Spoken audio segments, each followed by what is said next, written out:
অনেক মানুষ দেখবেন প্রশ্ন করে মালাকুল মউত একসাথে এতগুলা মানুষের জান কিভাবে কবজ করে, প্রশ্ন করে না? এখানে 10 জন, ওইখানে 10 জন, আমেরিকা 50 জন, বাংলাদেশে 100 জন, এট এ টাইম মানুষ মারা যায়। এতগুলো মানুষ কিভাবে মালাকুল মউত একা মানুষের জান কবজ করে? মালাকুল মউত আল্লাহর নবীকে বলতেছেন, ওগো নবীজি, একটা মানুষের হায়াতের জিন্দেগি যখন শেষ হয়ে যায়, আল্লাহ তাআলার আরশে আজিমে একটা গাছ আছে, ওই গাছের সাথে এক পাতা আছে, প্রত্যেকটা পাতায় পাতায় এক একটা মানুষের হায়াতের জিন্দেগি লেখা থাকে। যখন তার হায়াতের জিন্দেগির শেষ হয়ে যায়, 40 দিন বাকি থাকে, তার হায়াতের জিন্দেগির ওই গাছের পাতাটা হলুদ বর্ণ হয়ে যায় 40 দিন আগে। ওই বান্দাকে যে ফেরেশতার মাধ্যমে রিজিক দেওয়া হয়, ওই রিজিকওয়ালা ফেরেশতা 40 দিন আগে আয়েশা বইলা যায়, আল্লাহ তোমাকে 40 বছরের 50 বছরের জিন্দেগি দিয়া দুনিয়াতে পাঠাইছে, তোমার জন্য আল্লাহ যতটুকু রিজিক নির্ধারণ করছে, তোমার রিজিক খাওয়া শেষ, আর মাত্র 40 দিনের রিজিক বাকি আছে। কয়দিন? আবার যখন এইভাবে করে 1 দিন 2 দিন 3 দিন যেতে থাকে, প্রত্যেকদিন ফেরেশতা আয়েশা তার মাথার সামনে বৈশা বলে, শোনো শোনো, তোমার বাকি আছে আর 38 দিন, 37 দিন, 36 দিন। দেখেন আমার সাথে আপনাদের কথাগুলো মিলে কিনা? যখন একটা মানুষ ইন্তেকাল করবে, তার 40 দিন আগেই দেখবেন তার কথাবার্তা সবকিছু একটা পরিবর্তন চলে আসে, খাওয়া দাওয়ায় পরিবর্তন চলে আসে, খেতে পারে না। যেই মানুষ আধা কেজি চাউলের ভাত খায়, 1 কেজি চাউলের ভাত খায়, আধা কেজি গরুর গোশত, 1 কেজি গরুর গোশত খেয়ে ফেলে, ওই মানুষ দেখবেন 1 মুঠা ভাতও খেতে পারে না। তার সামনে খাবার দিলে আর খাবার ভালো লাগে না।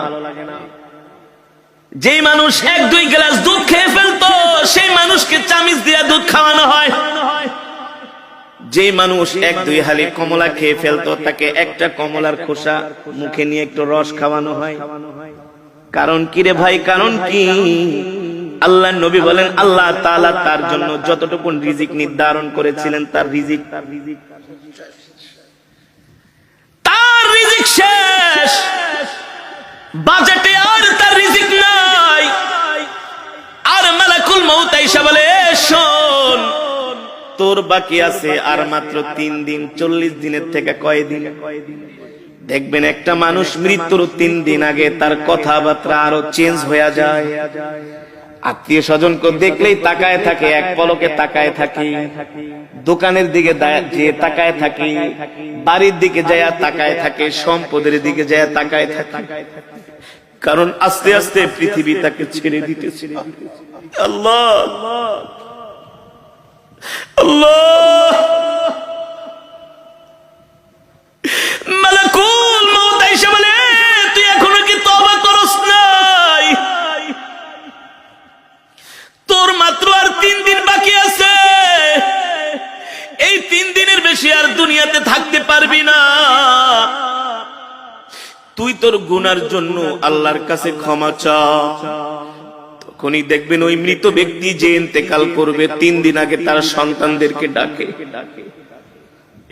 কথার মধ্যে একটা পরিবর্তন, আবেগী কথাবার্তা বলে, বাবা রে, আমি যদি চলে যাই, তোর মাকে দেখা রাখিস, তোর ছোট বোনটারে দেখা রাখিস। আমি যদি মারা যাই, আমার ছোট ছেলেটারে তোরা কষ্ট দিস না। বলে কি বলে না? আস্তে আস্তে করে একটা পরিবর্তন চলে আসে, তার একেবারে খাওয়া দাওয়া বন্ধ হয়ে যায়। শরীরের নার্ভ গুলো, শরীরের পার্টস গুলো আর আগের মতো কাজ করে না। কারণ সে মৃত্যুর জন্য তৈয়ার হচ্ছে। যখন তার হায়াতের জিন্দেগির পাতাটা একেবারে হলুদ বর্ণ হয়ে যায়, আর মালাকুল মউত আয়েশা তার সামনে হাজির হয়ে যায়। যদি নেককার হয়, স্ত্রীকে বলে, আমাকে কালেমা শরীফের তালকিন দাও। যে নেককার হবে, মুমিন হবে, আল্লাহর নবী বলেন নেককার মুমিন মৃত্যুর আগে সে জানতে পারে। এই কারণে সন্তানদেরকে বলে ওই জায়গায় আমাকে কবর দিবা, ওই জায়গাটার মধ্যে আমার জন্য কবর খুঁজা রাখবা। আর শোনো শোনো, আমার মৃত্যুর পরে বেশি দেরি করবা না, তাড়াতাড়ি আমাকে কবরে ঢুকাই দিবা। আমার মৃত্যুর পরে আমার জন্য কান্না করবা না, কান্না করবা না। যদি আমি সন্ধ্যায় মারা যাই, এশারের আগে আমাকে কবর দিয়া দিবা। এভাবে নসিহত করে, নসিহত ওসিয়ত করে। কারণ কি? কারণ কি? আল্লাহ নবী সরকারে দো আলম বলেন নেককার ব্যক্তির মৃত্যুর আগে সে সব জানতে পারে, সব দেখতে পায়। এ কারণে একজন জান্নাতি মানুষ সব সময় মৃত্যুর জন্য তৈয়ার থাকে, প্রস্তুত থাকে। ঠিক কিনা বলেন? কেমন তৈয়ার, কেমন প্রস্তুত? তার নখগুলো কাইটা রাখে, তার চুলগুলো কাইটা রাখে, তার লোমগুলো কাইটা রাখে, ওযু অবস্থায় থাকে। যে কোনো সময় মালাকুল মউত তাকে পাকড়াও করতে পারে। ঠিক কিনা বলেন? আল্লাহর নবী সরকার দো আলমের ইন্তেকালের আগে আল্লাহর নবী আম্মা জান আয়েশাকে বলে, আয়েশা রে আমার মিসওয়াকটা দাও। আম্মা জান আয়েশা বলে, আমি আল্লাহর নবীর হাতে মিসওয়াক দিলাম। আল্লাহর নবী সুন্দর করে মিসওয়াক করতেছেন। মিসওয়াক করার পরে উত্তম রূপে আল্লাহর নবী ওযু করলেন। আমি জিজ্ঞেস করলাম, ও প্রাণের স্বামী আল্লাহর নবী, আপনি এত সুন্দর করে মিসওয়াক করতেছেন, ওযু করতেছেন, কারণ কি? আল্লাহর নবী বলে, এ আয়েশা, একটু পরে আমার জান কবজ করার জন্য মালাকুল মউত আমার বাড়িতে হাজির হবে।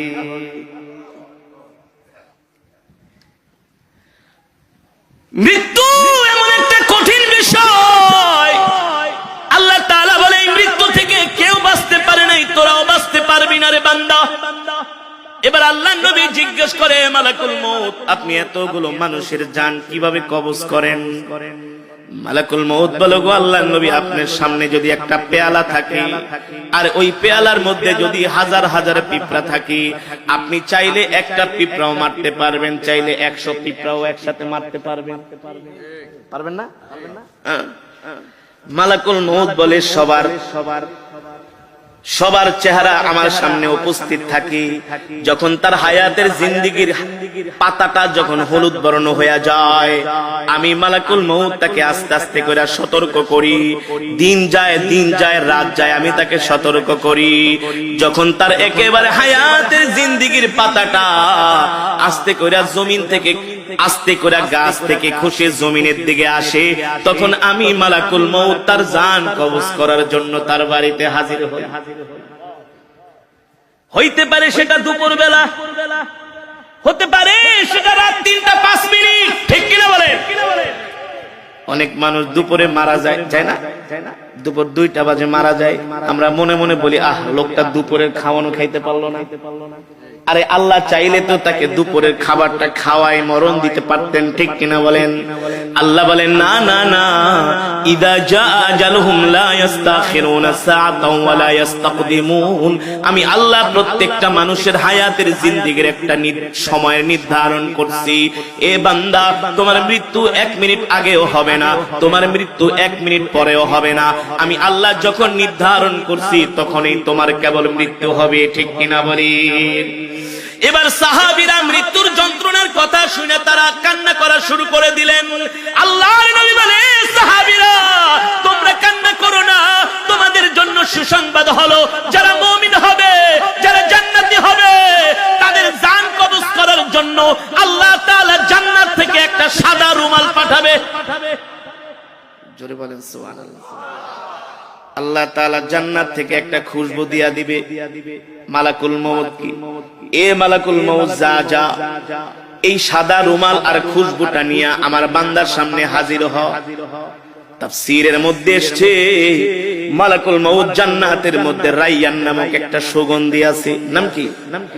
এই সুগন্ধি আর একটা সাদা রুমাল নিয়া, যিনি নেককার বান্দা, আল্লাহওয়ালা বান্দা, যিনি কোনোদিন গুনাহ করে নাই, আল্লাহ তাআলার সাথে নাফরমানি করে নাই, মানুষের হক মেরে খায় নাই, মানুষকে কষ্ট দেয় নাই, আল্লাহ তাআলার হুকুম মেনেছে, আল্লাহ তাআলার বিধান মেনেছে, মালাকুল মউত সাদা একটা রুমাল নিয়া জান্নাতের খুশবুর একটা বিশাল একটা খুশবু নিয়া ওই মালাকুল মউত আইসা মৃত্যু ব্যক্তির সামনে হাজির হবে আর বলবে, ইয়া আইয়াতুহান নাফসুল মুতমাইন্না ইরজিই ইলা রাব্বিকি রাদিয়াতাম মারদিয়া ফাদখুলি ফি ইবাদি ওয়াদখুলি জান্নাতি।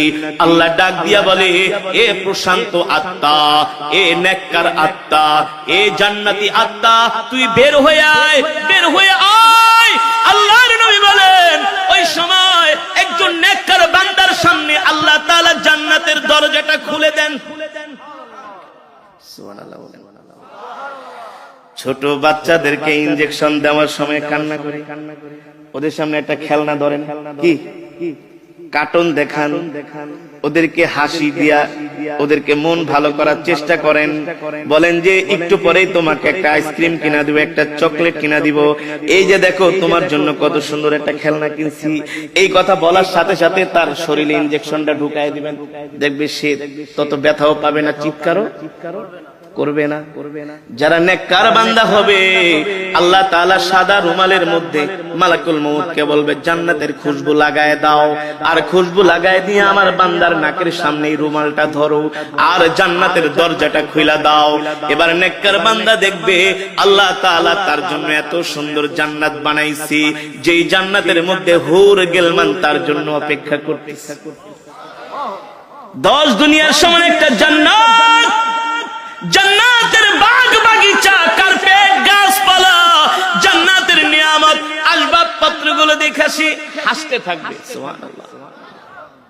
কারণ রূহ যাইতে দেরি, জান্নাতে যাইতে দেরি নাই। তো এই মৃত্যুর সময় কেউ কি কান্না করে নাকি?